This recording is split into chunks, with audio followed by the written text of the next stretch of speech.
Autobiography of a Yogi by Paramahansa, Yogananda. Chapter 5. A perfumed saint displays his wonders. To everything there is a season, and a time to every purpose. Under the heaven, I did not have this wisdom of Solomon to comfort me. I gazed searchingly about me on any excursion from home for the face of my destined guru, but my path did not cross his own until after the completion of my high school studies. 2 years elapsed between my flight with Amar toward the Himalayas and the great day of Sri Yukswar's arrival into my life. During that interim, I met a number of sages, the perfumed saint, the tiger, Swami Nagendranath Bhaduri, Master Mahasaya, and the famous Bengali scientist Jagadish Chandra Bose. My encounter with the perfumed saint had 2 preambles, one harmonious and the other humorous. God is simple. Everything else is complex. Do not seek absolute values in the relative world of nature. These philosophical finalities gently entered my ear as I stood silently before a temple image of Kali. Turning, I confronted a tall man whose garb, or lack of it, revealed him a wandering sadhu. You have indeed penetrated the bewilderment of my thoughts. I smiled gratefully. The confusion of benign and terrible aspects in nature, as symbolized by Kali, FN 5-1, has puzzled wiser heads than mine. Few there be who solve her mystery. Good and evil is the challenging riddle which life places sphinx-like before every intelligence. Attempting no solution, most men pay forfeit with their lives. Penalty now, even as in the days of Thebes. Here and there, a towering, lonely figure never cries defeat. From the MY FN 5-2 of duality, he plucks the cleaveless truth of unity. You speak with conviction, sir. I have long exercised an honest introspection, the exquisitely painful approach to wisdom. Self-scrutiny, relentless observance of one's thoughts is a stark and shattering experience. It pulverizes the stoutest ego, but true self-analysis mathematically operates to produce seers.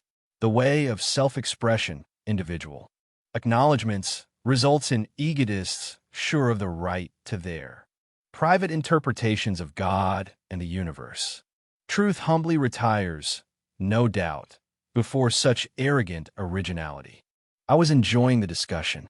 Man can understand no eternal verity until he has freed himself from pretensions. The human mind, bared to a centuried slime, is teeming with repulsive life of countless world delusions.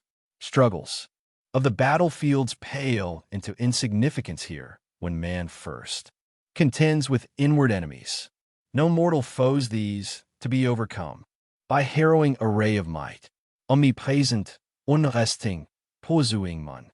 Even in sleep, subtly equipped with a miasmic weapon, these soldiers of ignorant lust seek to slay us all.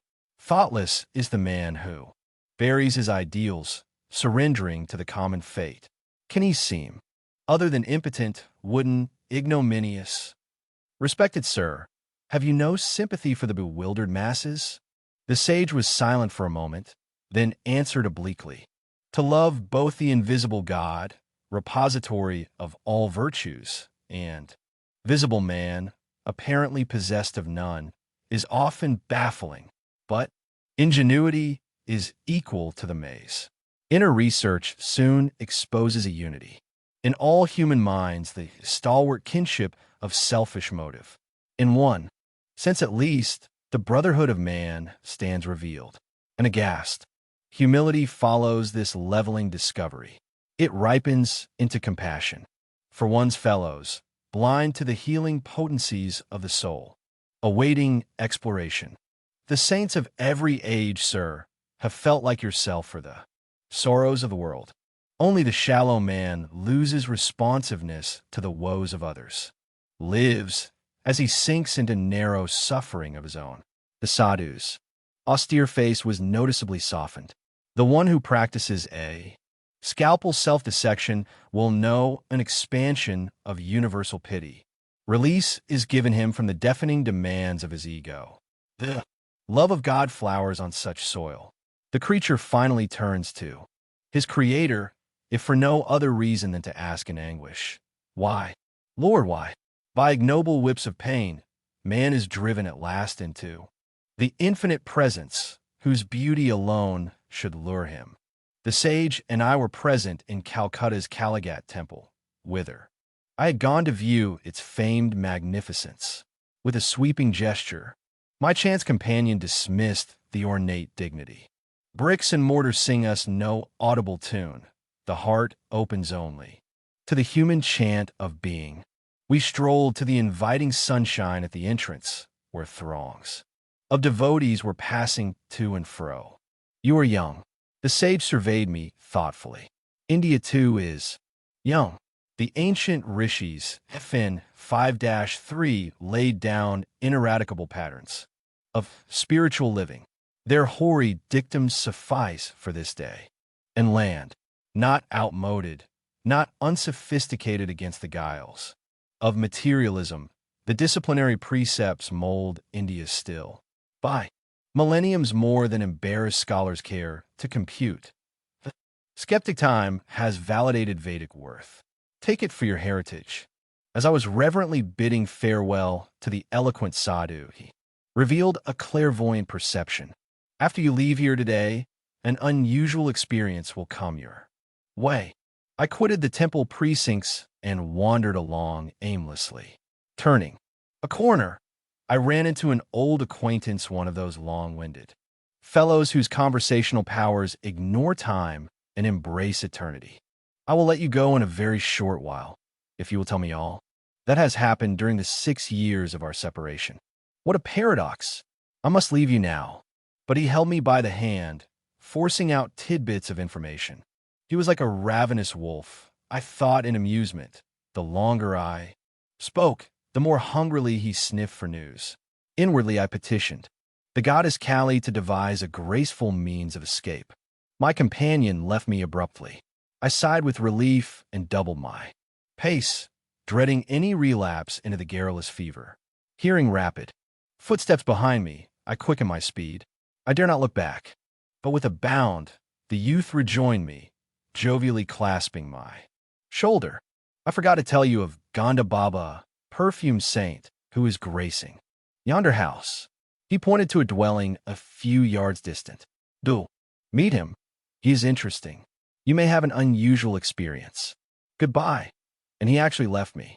The similarly worded prediction of the sadhu at Kaligat temple flashed to my mind. Definitely intrigued, I entered the house and was ushered into a commodious parlor. A crowd of people were sitting, Orient-wise, here and there on a thick orange-colored carpet. An odd whisper reached my ear. "Behold, Gonda Baba on the leopard skin. He can give the natural perfume of any flower to a scentless one, or revive a wilted blossom, or make a person's skin exude delightful fragrance." I looked directly at the saint. His quick gaze rested on mine. He was plump and bearded, with dark skin and large, gleaming eyes. "Son, I am glad to see you. Say what you want. Would you like some perfume?" "What for?" I thought his remark rather childish. "To experience the miraculous way of enjoying perfumes. Harnessing God to make odors." "What of it? God makes perfume anyway." "Yes, but he fashions frail bottles of petals for fresh use and discard." "Can you materialize flowers?" "I materialize perfumes, little friend. Then scent factories will go out of business. I will permit them to keep their trade. My own purpose is to demonstrate the power of God." "Sir, is it necessary to prove God? Isn't he performing miracles in everything, everywhere?" "Yes, but we too should manifest some of his infinite creative variety." "How long did it take to master your art?" 12 years. "For manufacturing scents by astral means." "It seems my honored saint, you've been wasting a dozen years for fragrances which you can obtain with a few rupees from a florist's shop. Perfumes fade with flowers. Perfumes fade with death. Why should I desire that which pleases the body only?" "Mr. Philosopher, you please my mind. Now, stretch forth your right hand. He made a gesture of blessing. I was a few feet away from Gonda Baba. No one else was near. Enough to contact my body. I extended my hand, which the yogi did. Not touch. What perfume do you want? Rose. Be it so. To my great surprise, the charming fragrance of rose was wafted strongly from the center of my palm. I smilingly took a large white, scentless flower from a nearby vase. Can this odorless blossom be permeated with jasmine? Be it so. A jasmine fragrance instantly shot from the petals. I thanked the wonderworker and seated myself by one of his students. He informed me that Gonda Baba, whose proper name was Vishananda, had learned many astonishing yoga secrets from a master in Tibet. The Tibetan yogi, I was assured, had attained the age of over 1,000 years. His disciple Gonda Baba does not always perform his perfume feats in the simple verbal manner you have just witnessed. The student spoke with obvious pride in his master. His procedure differs widely to accord with diversity in temperaments. He is marvelous. Many members of the Calcutta intelligentsia are among his followers. I inwardly resolved not to add myself to their number. A guru, too, literally marvelous, was not to my liking. With polite thanks to Gonda Baba, I departed. Sauntering home, I reflected on the three varied encounters the day had brought forth. My sister Uma met me as I entered our Gurpa Road door. You were getting quite stylish, using perfumes. Without a word, I motioned her to smell my hand. What an attractive rose fragrance. It is unusually strong. Thinking it was strongly unusual, I silently placed the astrally scented blossom under her nostrils. Oh, I love jasmine. She seized the flower.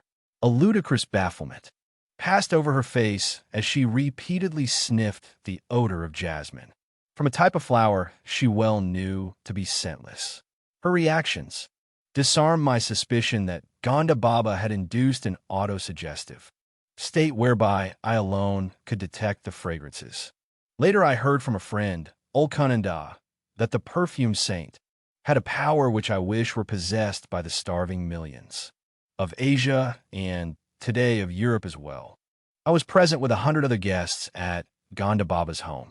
In Burdwan, Yogananda told me it was a gala occasion because the yogi was reputed to have the power of extracting objects. Out of thin air, I laughingly requested him to materialize some out-of-season tangerines. Immediately the Luchis, FN 5-4, which were present on all the banana leaf plates, became puffed up. Each of the bread envelopes proved to contain a peeled tangerine. I bit into my own with some trepidation, but found it delicious. Illustration: my sister Uma, as a young girl, see Uma.jpg. Years later, I understood by inner realization how Gonda Baba accomplished his materializations. The method, alas, is beyond the reach of the world's hungry hordes. The different sensory stimuli to which man reacts, tactual, visual, gustatory, auditory, and olfactory, are produced by vibratory variations in electrons and protons. The vibrations in turn are regulated by lifetrons, subtle life forces, or finer than atomic energies intelligently charged with the 5 distinctive sensory idea substances.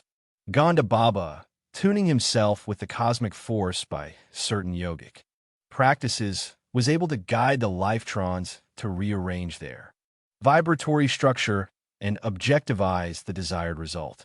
His perfume, fruit, and other miracles were actual materializations of mundane vibrations and not inner sensations hypnotically produced. FN 5-5. Performances of miracles, such as shown by the perfume saint, are spectacular but spiritually useless.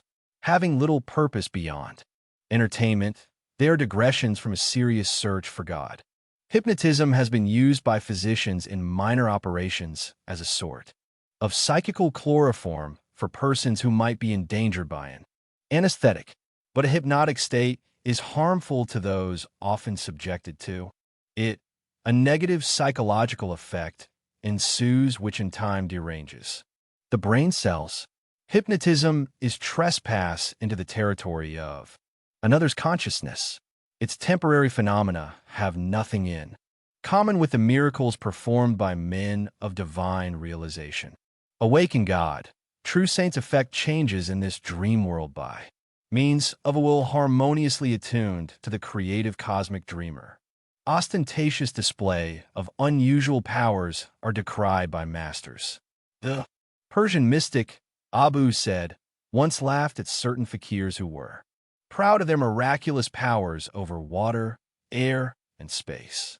A frog is also at home in the water, Abu said, pointed out in gentle scorn. The crow and the vulture easily fly in the air. The devil is simultaneously present in the east and in the west.